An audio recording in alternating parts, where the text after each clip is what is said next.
All right. Hello, everyone. Thank you so much for joining us. My name is Kristen Kayla, and I'm a health promotion consultant with HealthNet. We appreciate you joining us today. We have a guest speaker with us today, Dr. Brass. Thank you so much for joining us. I just have a few slides to get through, just some housekeeping items before I hand the baton over to Dr. Brass. So, as usual, all lines have been muted upon entering the webinar to avoid any background distractions. And let me go to the next slide here. And if you have any questions throughout the presentation, if you can just go ahead and chat me. We're going to hold the questions until the end of the presentation. We're going to allow for a few minutes to go over those, but you can go ahead and chat me, and then we will get to them in the order that I received them at the end of the presentation. And I just want to go over this disclaimer here. The information provided in this presentation is intended for the general information of the audience. It is not medical advice and shall not replace consultation with your physician or other qualified health provider. If you have any health-related questions or problems, please seek the advice of your physician or other qualified health provider. Now, again, thank you so much for joining us, Dr. Brass, who's from John Muir Health, to present on mind-body connection. I'm going to stop sharing my screen so we can see you and hear your presentation. So thank you so much. You can take it away. Okay, sounds good, Kristen. Good afternoon, ladies and gentlemen. It's nice to be able to be talking to all of you. I long for the days when I'll be able to see your faces and we can do this again in person. But for the time being, this is the way it is, so we will deal with it. Most of the people that I see, most of my patients are people that are usually dealing with really, really serious issues. I facilitate the leukemia, lymphoma, myeloma group for the hospital. So people going through the treatment for blood cancer. I hope that none of you are familiar with them or have had to deal with any of these, because they can really, really be trying and challenging and difficult. And all of these people are my heroes, because one of the things that we really try and make sure is that each and every one of them have a good mind-body connection. And I'm going to talk about why, obviously, and then try and give you some tips that will pare it down to just the things that are most important. Because as I had mentioned to our hosts, this is typically a 2.5 to 3 hour presentation. And to get it in a period of 45 minutes or so, I have to just basically skim the surface. So that's what we're going to do, but we will cover the salient points of it. I always try and start out these talks, particularly if they involve any kind of heavy duty content, with something that'll put a smile on people's faces and just kind of wake them up a little bit. I'm not going to tell a story today because I don't want to take the time. I'm just going to read you something that I think is very relevant. One of the things that I do in my lecture series is to give a series of talks in Australia every year. I've done that 16 years in a row for the Australian Medical Association on understanding suicide to their newly minted physicians. And as a result, these people have become like family.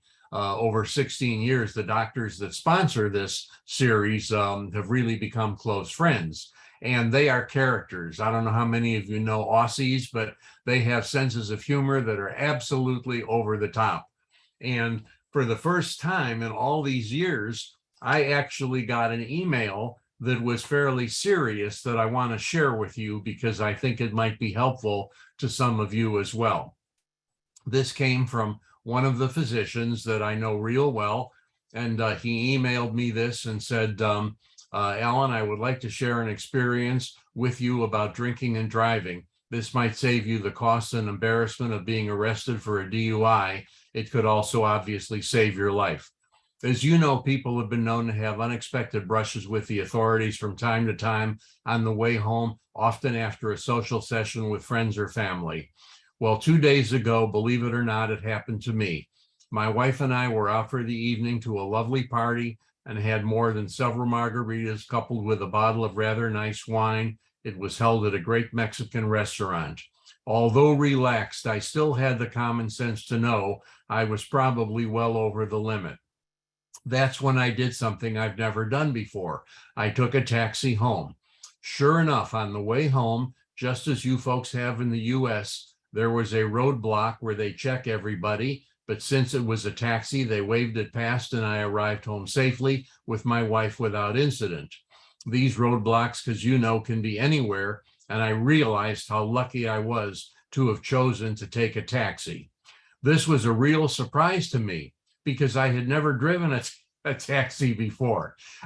I don't know where I got it. And now that it's in my garage, I don't know what the hell to do with it. So when you come in February, don't rent a car. Now, they had me all the way to that last part where he said I had never driven a taxi before, but I should have known better than to think they actually would do anything that had any kind of serious connotation. So that gives you a little flavor of the Australian personality. So the mind-body connection is absolutely a critical and nowadays a mainstream medical issue. It's so important to understand that the way we think, our mind literally controls the quality of our life. And I tell patients all the time when I tease them, you can't fly like an eagle if you're going to behave like a turkey. So a lot of what is going on right now, which is making life very, very difficult. Unfortunately, we see so many people now with severe anxiety issues that are just based on what is happening in our world. The pandemic, the environment, the political situation, the Ukraine situation, the worry about nuclear confrontation, the lack of the country being able to get on the same page with each other, all of these things. And I'm seeing a lot of patients that are in the younger age group that are, say, 20 to 35 or 40 that just have given up, where they say, I just don't feel like there's anything there for me, and I have just kind of lost hope. And when you allow your mind to go in that direction, it's like the tail wagging the dog. You basically lose control of your thought process. And as a result, you open yourself up to an increased possibility of free radicals, which really work on your immune system to lower it. In addition to that, you bring yourself into contact with things like ulcers, diverticulitis, all kinds of stress issues that you typically do not want to have to deal with. And having a good mind-body connection is a major player in making sure that you do the very, very best to stay on an even keel. I know that my cancer patients, I have a protocol for them that I literally insist that they follow, and that's what I'm going to cover with you folks this afternoon, because we know that when somebody has a good mind-body connection, it has an amazing impact, first of all, on their immune system, where they are able to so much better tolerate the chemotherapy medications, even the treatments for the radiation therapy, even the surgical recovery that they sometimes have to go through. Everything is just put on the fast track if they have a positive thought process. And nowadays, life in general is just hard. There's a lot of bullets flying around out there that those of us that are in the older generation never had to deal with.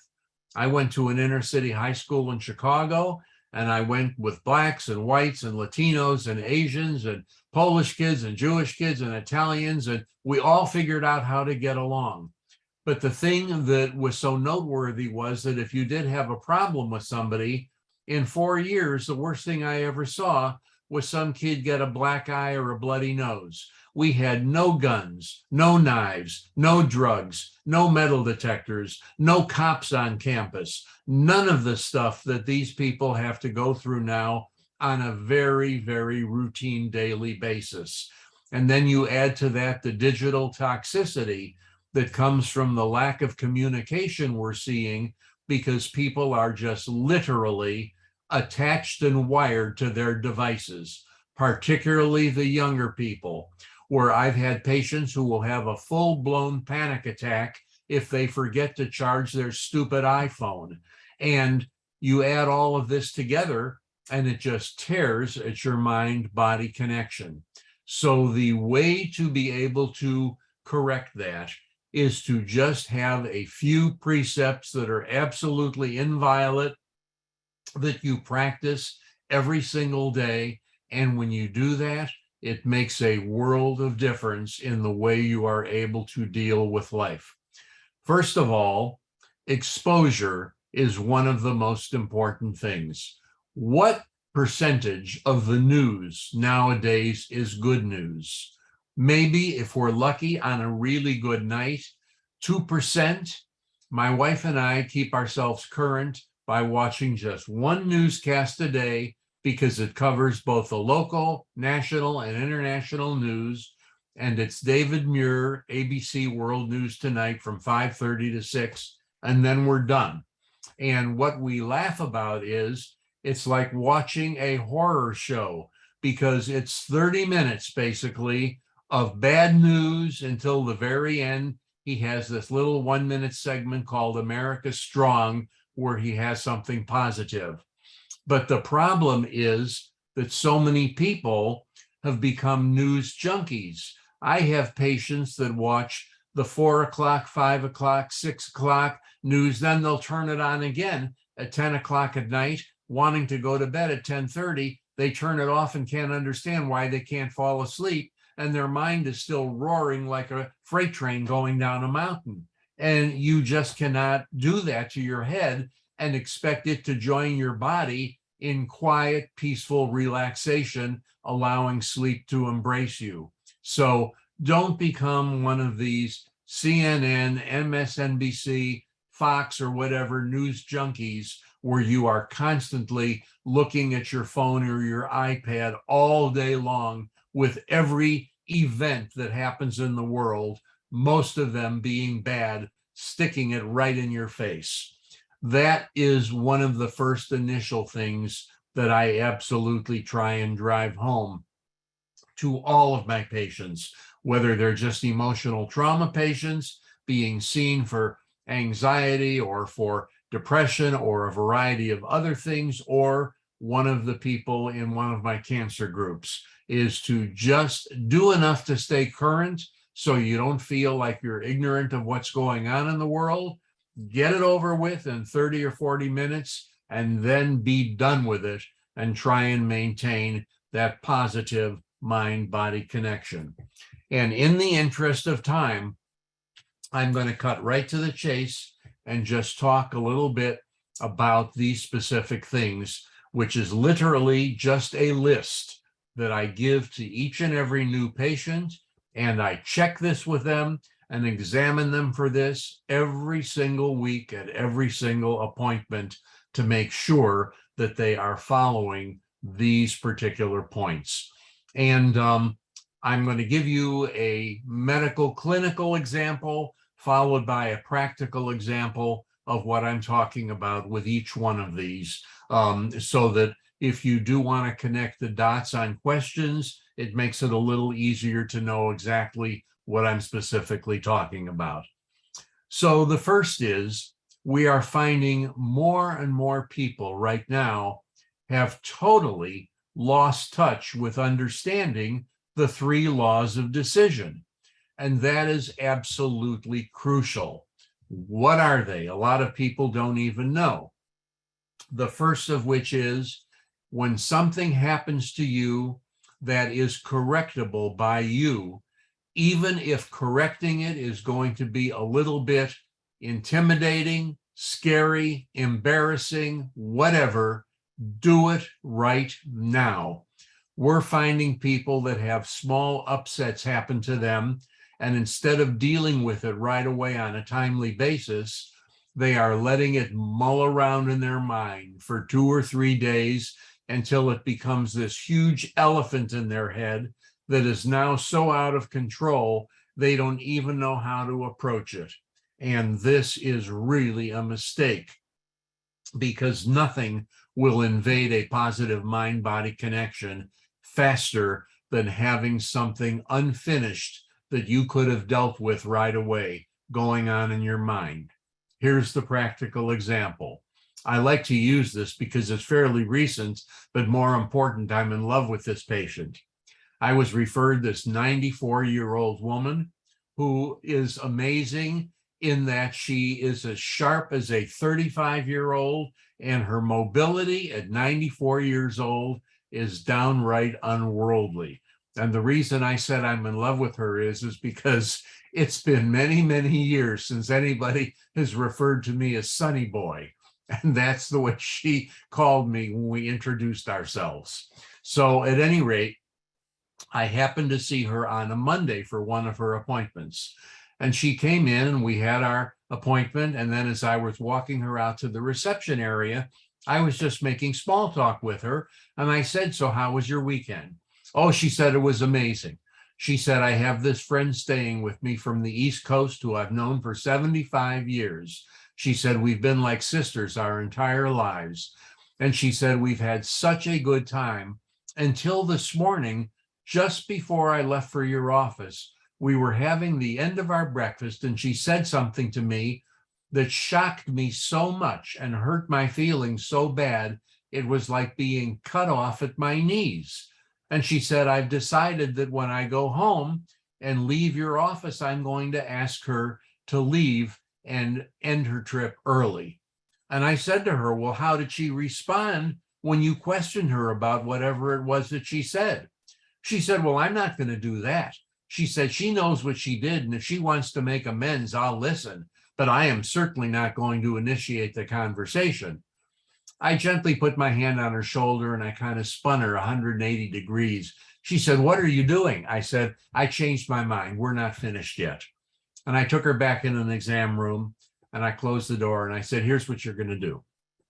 I'm going to put you into this really comfy, nice big chair with a telephone and a glass of water, and you're going to call home and you're going to tell your friend that you're on the way home from your appointment and to please put on a pot of water for a cup of tea or some coffee because you have something that's bothering you that you want to discuss with her." And she stood up and she said, "There's no way that's happening. I'm not doing that." And I said to her, "Well, here's the deal." I said, "I own this building." This was in the San Ramon office. I said, "Now, if you want to leave here and go home, you're going to do this. Otherwise, it's perfectly all right. If you want to spend the night, I'll make you as comfortable as I can, but you're going to need to do this task before I let you out of here." And of course, obviously, I was teasing her, and she got really annoyed. And the bottom line was, I hung in there, and she finally picked up the phone, and I stood outside the door and waited until I heard her start to talk to her friend at home. And then I asked for my MA to send in my next patient. And when I left that afternoon for the hospital, I said, "By the way, how did Mrs. So-and-so sound when she left here this morning?" And my medical assistant said, "She sounded a lot better when she left than when she came in." And I thought, great, and I forgot about it, and that was the end of the conversation. That night when I got home, it was a night for the leukemia lymphoma myeloma clinic, and I didn't get home until about 10 o'clock. And when I called my service for my messages, the operator said, "One of the messages is 9.5 minutes long. Do I have to read it?" And I said, "No, no." I said, "I'll play it when I have a few minutes." And when I did later that night, it went like this. She said, "I'm so happy that I dealt with this right away, blah, blah, blah, blah." She wasn't even talking about my daughter. She was talking about another young woman with the same very unusual name, and we had a total miscommunication. And then she had the nerve to say, "I'm so glad I didn't wait to address this, that I took care of it right away." I didn't even get credit for that, but that's what I'm talking about. Had she not made that phone call, folks, she would have destroyed a 75-year-old precious relationship over a total mistake of miscommunication. You don't want to do that. When something happens that you can fix right now, even if it's a little bit difficult or you feel a little uncomfortable doing it, embarrassed, intimidated, whatever, just put on your big boy girl pants and do it right now. That is worth its weight in gold to have that behind you immediately. The second law of decision is one, unfortunately, which from a medical perspective, we see all the time. Somebody, for example, has to have a potentially scary imaging scan. They get it, say, on a Wednesday like today, and they're supposed to have the results by Friday, but the radiology department is running a little behind and they can't get it until Monday. So come the weekend, they have two options. The first option is to scare themselves to death, thinking the worst and worrying about it and just mulling it over and thinking about all of the bad ramifications that are possible so that they destroy the entire weekend of enjoyment with their family. Or they can learn how to take something that you cannot deal with until a specific future time and put it on the back burner of your brain until it's an appropriate time to deal with it. And this is so easy to learn to do. It sounds like it's difficult, but it's not. I do this with patients all the time. There's a million different methods to do it. I'm going to, in the interest of time, describe one of the easiest. I will lie somebody down on the couch.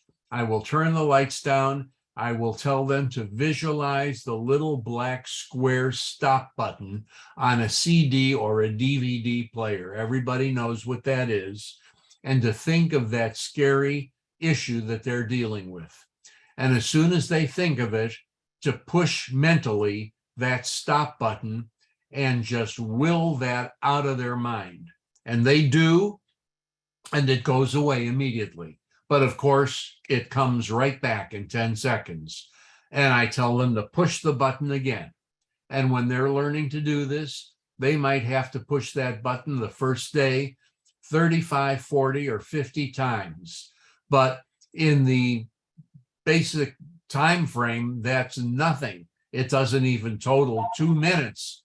And the end result is that by the second day, they're only having to push it 2 or 3 times. By the time I see them for their next appointment, they typically only have to push it once to shut down that thought that they can't deal with appropriately at that minute until they can find a time when it is able to be dealt with. Very, very important to do.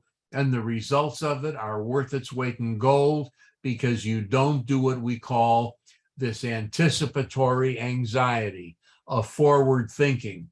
By that, I mean, what happens when they go for the results Monday and they get a wonderful report?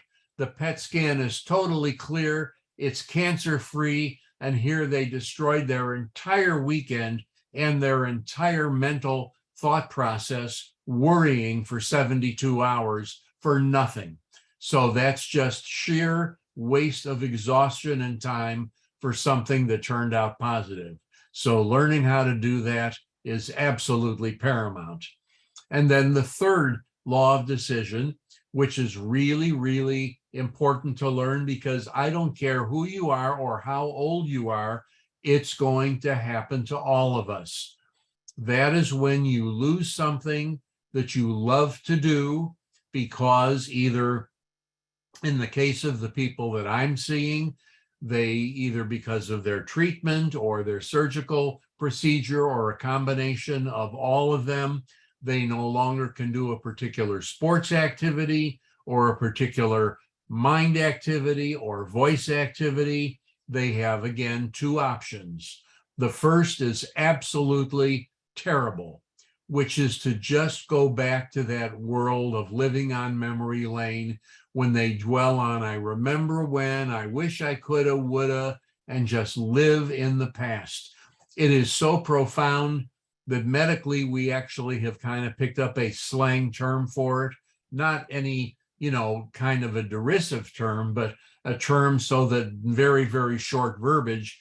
If I tell another clinician, so-and-so is living on memory lane, that doctor, he or she knows immediately what I'm talking about, and vice versa. The second option is to accept the fact that you just really enjoyed this particular activity. You had years of doing it, and now it's time to call it quits, and you just have to replace it with something else that's more appropriate that you can do. And I'll tell you, it's hard to do. It happened to me about 5 years ago. I loved tournament slalom water skiing. That's the kind of sport where you go through the slalom course around those balls, and it just is amazing aerobic exercise that takes every ounce of strength and concentration that you have. And doing that a couple of times a week on my day off, which is Wednesday, and again on one of the weekend days, it just washed my mind out with soap and water and just kept me in the best shape of my entire life. And then I had to have a total knee replacement on my right leg. And when I was going for the interview with the colleague who operated on me, he said to me, I want you to make a list of all of the sports activities that you love. So I did. And of course, the tournament slalom water skiing was number one on the list, followed by tennis and hiking and bike riding and all the other stuff I enjoy. He took a red pencil, and the only thing he crossed off was the tournament slalom water skiing. He said, take one bad fall going at that speed, laid out like that, and you're going to reduce the shelf life of that new knee from 35 years to about 15 months. And if you don't want to go through this again, even much more difficult, you're going to need to give up that particular sport. And it was really hard. I actually considered not listening to him because I knew several other people that had knee replacements that continued to ski, trying to be much more conservative with what they did. But ultimately, several of them wound up getting hurt and having to have a repeat of their surgery. And I finally decided the main thing about this is I need to practice what I preach. And I knew the only way to do this was to divest myself of everything related to it. So I sold my boat. I sold my very, very fancy prescription water ski, gave away all of my gear, and I just put it in the past. And then I found pickleball in addition to tennis. And I found that that not only gave me a terrific additional workout for the week, but I enjoy the social activity of it even more than the tournament water skiing, which is very competitive and not very friendly. So learn to replace things with grace, because eventually you're going to have to, even if you're lucky enough to wait until you have to give up driving at old age, or you have to give up a sports activity because of the lack of ability to just maintain that, given how old you are. It's really good experience to learn how to make that transition early.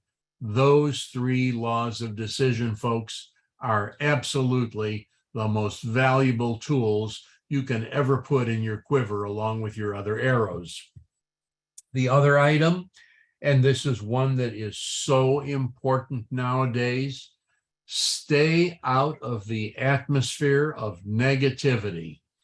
If you find somebody who has this propensity of just wanting to dump on you all the time, every time you see them, they are telling you about everything bad that's going on in the world.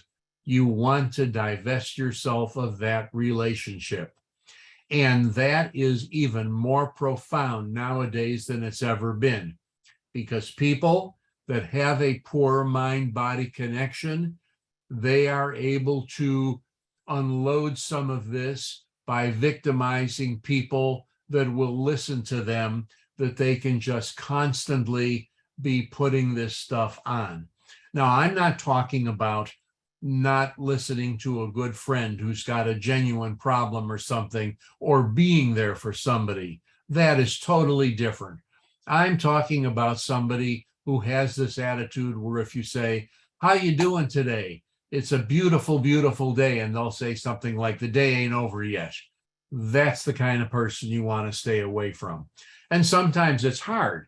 If you work with a person like that, if you have to be involved with them in your professional life, or even worse yet, if they happen to be in your family, then what I tell my patients is to do the very best you can to minimize your exposure to that person. Only be with them for as long as is absolutely necessary, and then get out of their sight.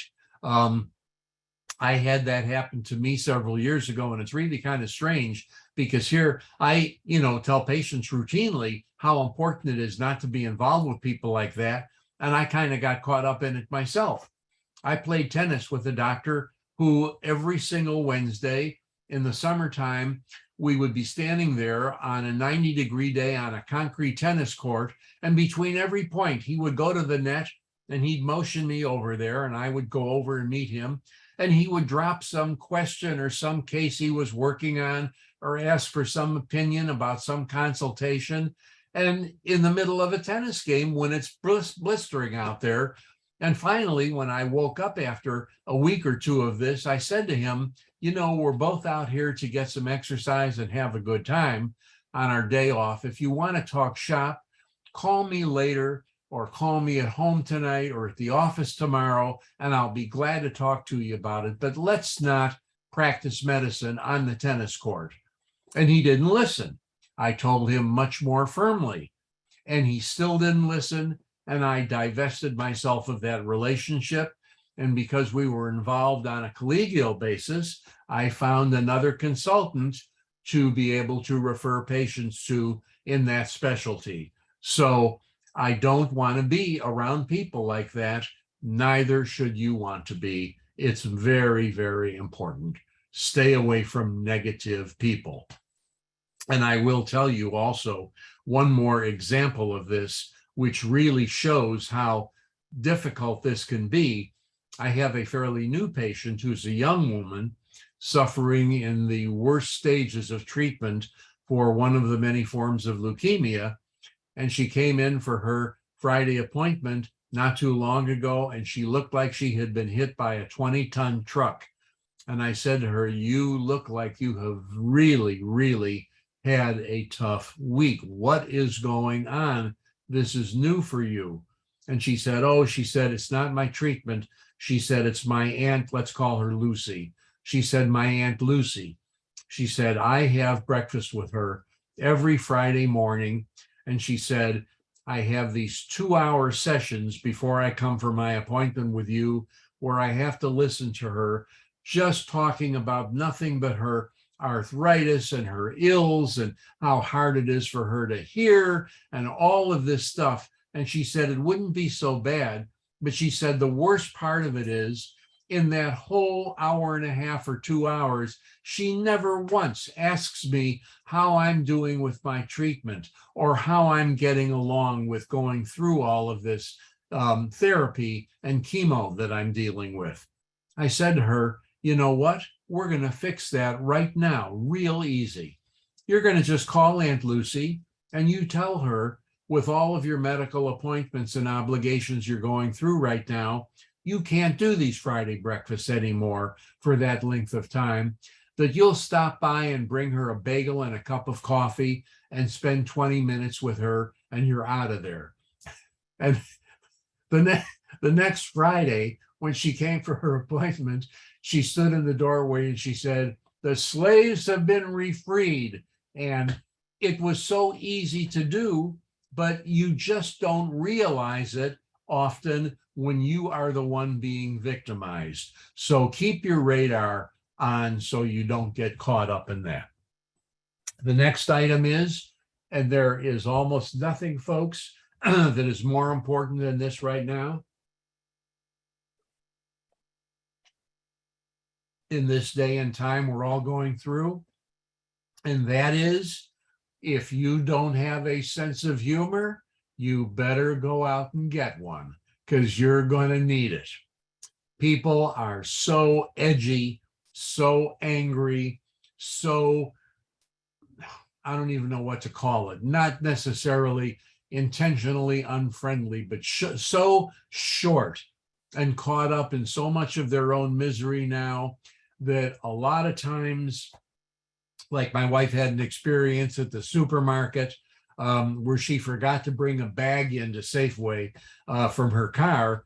And the woman, she had to purchase a lot of stuff. And the woman said to her, "So were you going to want a bag?" And my wife was just being friendly. She said, "Yeah," she said, "I apologize." She said, "I forgot to bring my grocery sack in from the car." And the woman said, "Like, I don't get that, looking at all of this junk," or something to that effect. And my wife was shocked because the woman was just miserable. And my wife, didn't say anything. And when she came home and she told me that, I said to her, "You could have answered it with something, that was along a humorous vein, like, yeah, today I left half of my brain prior to having my coffee," or something. Don't take those kinds of things to heart, because when you maintain your sense of humor and something negative happens, and instead of just reacting or being hurt or insulted or angered by it, you reach for some humor, it is just the best antidote for that kind of misery that you're going to find. I could tell you a very funny story that happened to me with the California Highway Patrol, but it's a little bit lengthy, takes about 5 minutes, and I don't want to take the time to do it now. But if you don't have a sense of humor, start getting one, because in this day and age, it's going to be very important to have. The next item, nobody likes to hear because you get pounded with it all the time on television commercials, I'm sure by your own doctor and anybody who cares about you. And that is, you have to exercise your mind and your body. The reason that this is so important and that I'm mentioning it is because since the beginning of the pandemic, at the lockdown, a lot of facilities obviously were either closed or people could not go to their gym or wherever they went, that kind of forced them to maintain their physical health. So once everything opened back up, they got into what I call the lazy habit, where they didn't go back to their own prior healthy routine. And then in addition, when all of the food service places, the restaurants and everything also had to go through the lockdown, people started to eat a ton of food just on the basis of convenience at fast food places and have never stopped. So we are all, every clinician and every specialty is seeing a profound weight gain in so many of our patients, not only in the physical fat, but also in the unhealthy escalation of all of their triglycerides and cholesterol and everything else, because they have never reversed those terrible eating habits and they have just stopped moving. Do not do that. You don't have to be a marathoner. You don't have to be Charles Atlas, but everybody deserves 30 minutes out of 24 hours where, if nothing else, just take a walk. This is really easy to do, and all you need is a pair of sneakers and you're good to go. And it can be the best exercise on the planet. If you want to just cover the whole spectrum, get a pair of 2.5-pound weights and start walking with those weights so that you're now doing your upper as well as your lower body. It is what I do routinely 3 or 4 times a week. We live in a community that's right at the base of Mount Diablo. I take a 2-hour, 5-mile hike, 1,200 vertical feet off Mount Diablo. And when I come back from that, It has given me a total upper, lower, and full body workout, and my cardio is just boosted right to the moon because of what it takes to climb that 1,200 feet. So you don't have to do anything like that if you're not into sports and exercise. Then just take a nice 30-minute walk. But don't stop moving because of the pandemic and the fact that you weren't able to go back to the facility that you originally were using to keep your physical health going. That holds true the same way for not only eating, but for your mental health. People that are retired, that lost the ability to do their avocational work because of the pandemic, now it's either no longer available. Like, for example, I'm not talking to you in person somewhere, and they've lost their ability to do that consulting or do whatever it was in person. So they have stopped doing anything to exercise their mind. Remember this little phrase: if you don't lose it, you will, if you don't use it, you will lose it. And that has applied to both your physicality and your mental health. It escalates your submission toward early onset dementia and a variety of other really, really ugly things like Alzheimer's from lack of eating properly and exercising. You don't want to go down that path. So please keep those things in mind. Very, very important. Next item is try and learn to think good thoughts. That nowadays is not always really easy. You have a day when everything seems like it's gone south. The world news is bad. The national news is bad. The weather sucks. You have an incident at work. Something happens where you just feel like you're just being bombarded by negativity. You need to make sure that you're not looking only at the bad stuff. Let me give you an example. I have several patients that when they're going through the very worst of their treatment, sometimes chemotherapy, radiation, and surgical recovery all simultaneously, they are in a lot of pain and misery. And I had one young guy who I said to him, "You look like you are just really in the dumper. What's going on?" And he said, "Well, I want to tell you," he said, "I don't have 1 minute of one day when I have anything happy that makes me feel good." And I said, "Really?" I said, "How about when something happens with your family or something that makes you just feel really upbeat, or just a show that you watch on TV?" He said, "Let me repeat myself. Not 1 minute of one day do I have that kind of a feeling." I said, "Okay." I said, "Here's what we're going to do." I gave him a pad of 8.5 by 11-inch lined notebook paper. I said, "When you go home today, I want you to tear off one sheet, put it on your refrigerator with a magnet, and every time between now and your next appointment, something happens, maybe something that one of your children has done or that your wife does that makes you smile or laugh or makes you happy or proud. I want you to just jot it down in just a word or two or a real short sentence. You don't need to make a big deal out of this." And he got kind of annoyed. He said, "So you're essentially telling me you want me to take your blank pad of paper home and bring it back blank next week, just the way it is, based on what I've told you?" And I said, "I'll make a deal with you. If that's how it comes back, I won't bother you to do this again." He came back the next week. He had one side completely full, the other side completely full, and he had started on the second page.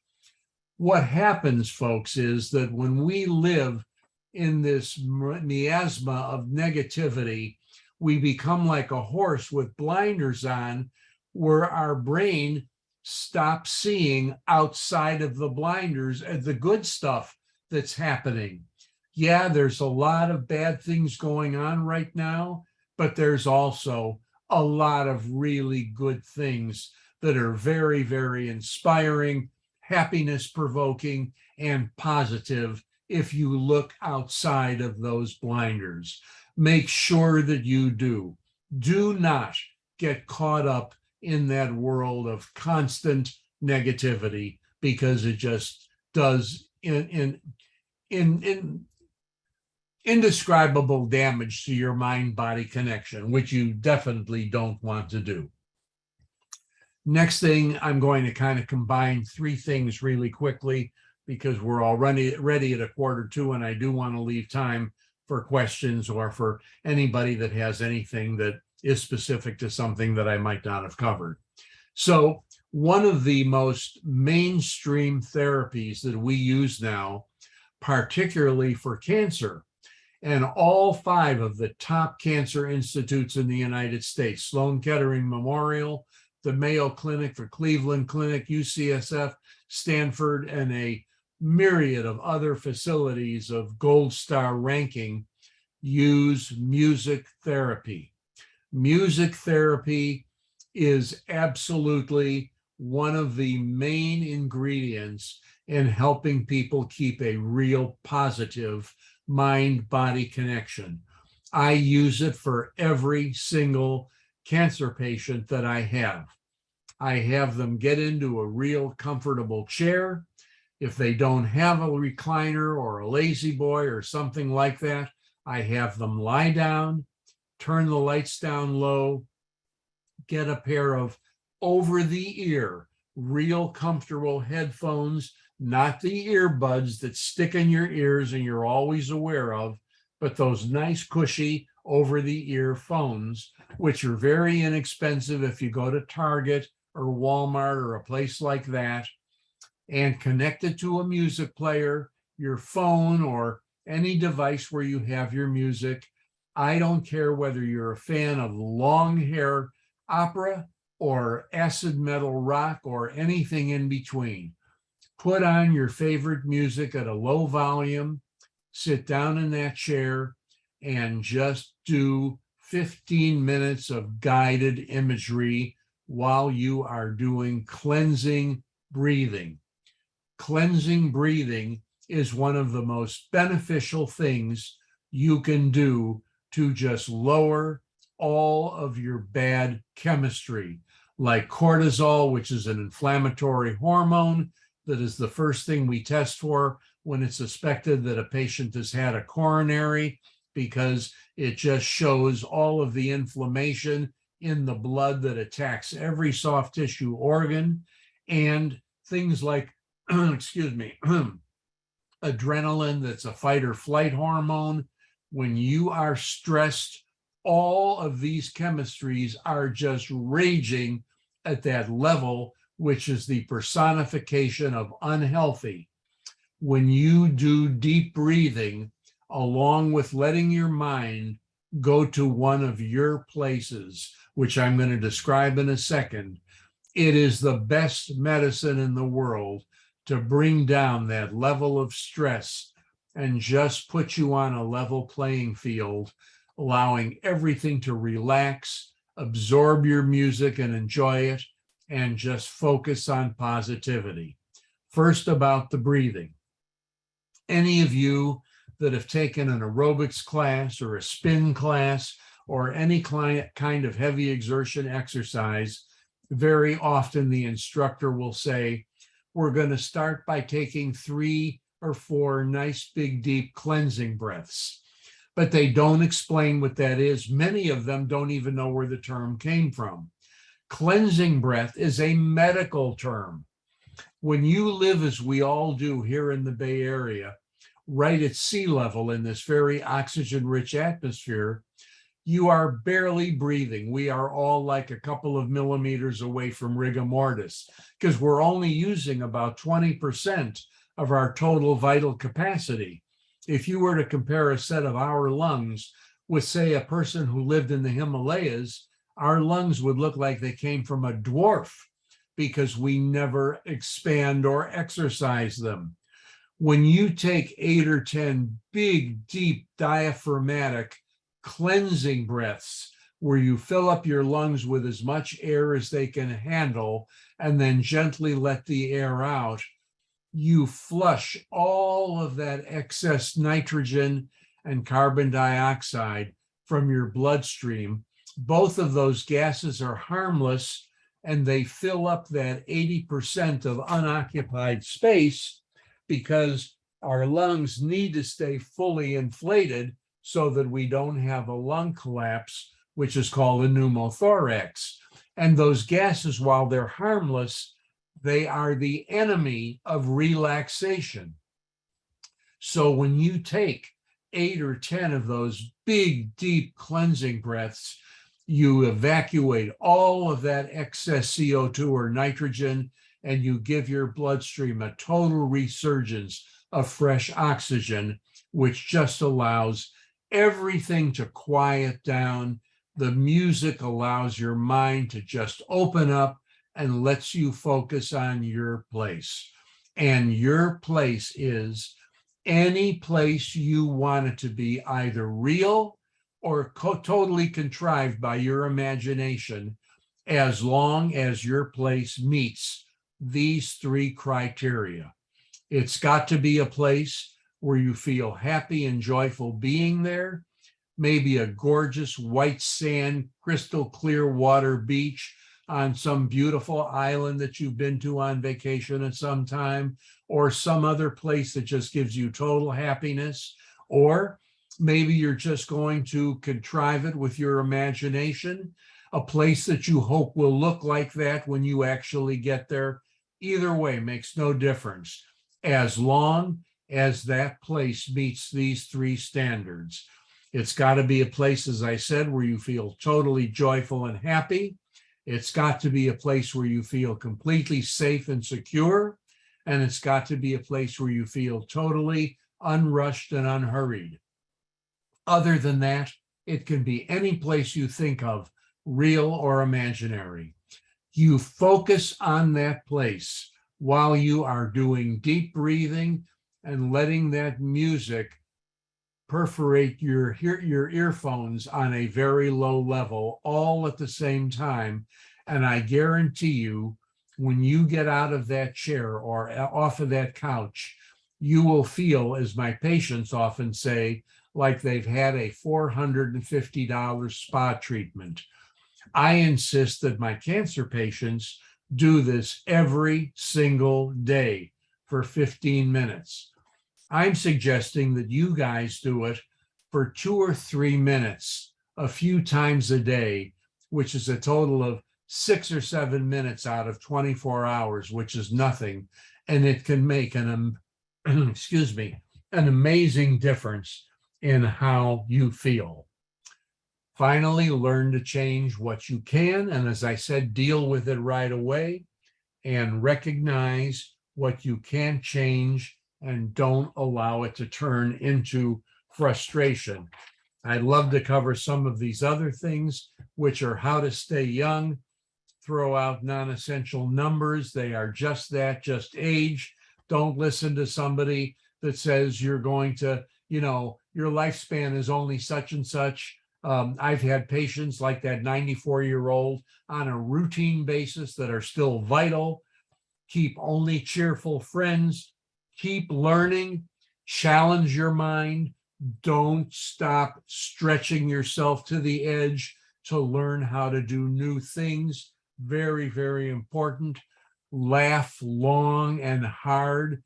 A couple of minutes a day of laughter can literally add several years to your life. And I've made a list of items that just go on and on and on. But now I've eaten up 10 minutes of our chat time. So I'm going to shut my big mouth and turn it back to Kristen and see if there's anybody who wants to ask a question or add something else. That was such a wonderful presentation. I wish we had like 2-3 more hours to spend with you, because you just provided so much wonderful, actionable advice and information. Thank you, Kristen. This last question that just came through, they're wondering if you are accepting new patients. I am. I try really hard not to turn down any referrals if they come from somebody who has heard one of these lectures or one of the other doctors or one of my own patients. On that basis, yes, I will. Just make sure they tell the receptionist that they heard my talk and that that's how they were referred to me. Oh, well, thank you so much. Yeah, all this, I'm receiving a bunch of chats with just wonderful feedback on your presentation today. And some of us want to have you as our neighbor because we could just listen to you all day. Ah, well, thank you. You're very, very kind, and I So appreciate if there's any houses for sale in the neighborhood, let us know. it. But I am getting a lot of questions. If you have a list of resources that you could provide with like some of the helpful tips that you shared with us today. Absolutely. One of the very best things you can do, and as we all know, the internet is a godsend. It's also a place that people get addicted to and also has some very dark places. But one of the best parts of it is when I used to give specific references to somebody, one man's passion is another man's poison. They might not like that particular book, or it might just not be the one that blows their whistle or whatever. So what I tell my patients is in the Google search bar, just put in mind-body connection, or another really good short phrase to put in there is emotional well-being, guided imagery. Any of those things will give you a plethora of stuff that will come out of there.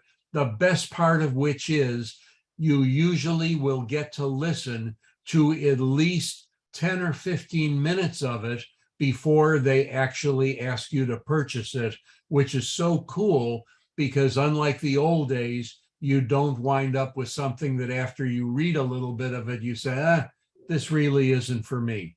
That is the best way to glean resources that will totally align with your thought process. Okay, thank you so much for that. Mhm. Another question came through is how do you deal with a Debbie Downer when it's your child? That is a really good and a really tough question, Kristen. That goes along with when it's in your own family or whatever. But the way you try and deal with that person, that child, is to basically repetitively just tell them gently and on a positive note over and over and over again the points that I've related to you today, and try and help them understand that they have two choices in their thinking. And if they make the most inappropriate choice, which is to become and remain that Debbie Downer, that just impacts every single facet of their life. And behavior modification, while it can be a little difficult because human beings are creatures of habit, particularly with a child, like we always say, that's the easiest time to teach a child an additional language because that young brain is so fertile, it's like a sponge. They just need to keep pouring in the positivity, and that usually will help this kid turn around. Okay, and then would that be the same if you have a negative mother? Because someone is asking, what if your mother is very, very negative? How do you deal with that? That's much harder.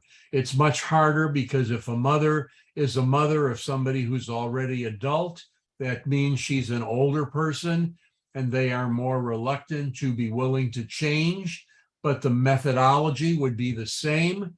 And sometimes it's like fighting a brick wall, but you just keep on trying, and you just, can relate some of the stories that I shared with you today, all of which are 100% accurate, to the benefits of trying to have that positivity versus remaining with that negative thought process, which is just absolutely a waste of energy, exhausting, and just makes you feel like you're missing some of the best parts of the good things in life.